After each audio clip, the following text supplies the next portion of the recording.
ಇವತ್ತ ಹನಗಲ ಕುಮಾರ ಮಹಾಸ್ವಾಮಿಗಳವರು ಕರ್ನಾಟಕದೊಳಗೆ ವೀರಶೈವ ಮಹಾಸಭೆಯ ವೀರಶೈವ ಧರ್ಮವನ್ನ ಉಳಿಸಿದ್ರ ಇವತ್ತು ನಮ್ಮ ಭಾಗದೊಳಗ ಮಹಾರಾಷ್ಟ್ರ ಭಾಗದೊಳಗ ಇವತ್ತು ಅನೇಕ ಜನ ಸ್ವಾಮಿಗಳನ್ನ ಕಾಣ್ತೀವಿ, ಶಾಸ್ತ್ರಿಗಳನ್ನ ಕಾಣ್ತೀವಿ.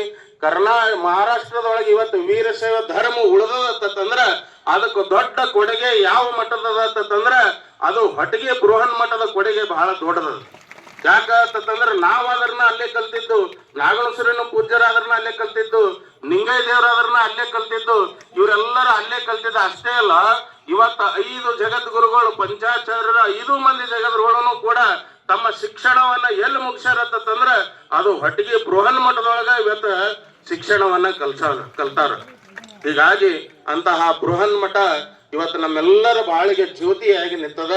ಒಂದ್ ಕಡೆ ಹೊಟ್ಟಿಗೆ ಮಠದ ಪ್ರತಿನಿಧಿಯಾಗಿನೂ ಕೂಡ ಸನ್ನಿಧಾನ ಬಂದದ. ಜೊತೆಗೆ ಎಷ್ಟೋ ಜನರಿಗೆ ಆಸೆ ಇರ್ತೈತಿ, ಏನು ಅಂತಂದ್ರ ಕಾಶಿಗೆ ಹೋಗ್ಬೇಕು, ವಿಶ್ವನಾಥನ ದರ್ಶನ ಮಾಡಬೇಕು, ಗಂಗಾ ನದಿ ಸ್ನಾನ ಮಾಡ್ಬೇಕನ್ನಂತದ್ದು.